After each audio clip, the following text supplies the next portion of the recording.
E ora parliamo invece con Ambi Veneto di LEB. Scopriremo cosa vuol dire questo acronimo e parleremo di un'opera essenziale per un'arteria fondamentale per l'agricoltura del Veneto.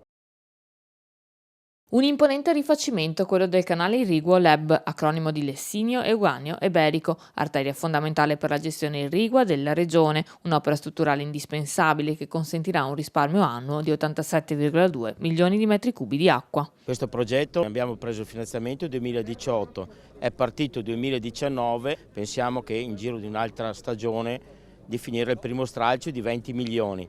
Adesso fra poco partiamo con il bando di gara degli altri 33 milioni che abbiamo preso per completare l'opera. Siamo al 30% dei lavori del primo stralcio dell'intero rifacimento dell'infrastruttura e contiamo entro il 2026 di terminare l'intero rifacimento del canale irriguo. Obiettivo: rendere il sistema LEB sempre più evoluto e tecnologicamente avanzato al fine di consentire un utilizzo più razionale ed in linea con le direttive europee della risorsa idrica, un'opera che testimonia anche la concreta capacità di azione dei consorzi di bonifica. Questo intervento va a sistemare tutta una serie di criticità che avevamo nel trasporto dell'acqua da monte al mare praticamente. Questa è un'arteria importantissima per tutto il Veneto per quanto riguarda l'irrigazione, perché lo attraversa quasi interamente. Cominciava ad avere i segni della vetustà ed era necessario intervenire. Come Regione Veneto negli ultimi anni abbiamo dato ai consorzi di bonifica, oltre al loro compito istituzionale, anche opere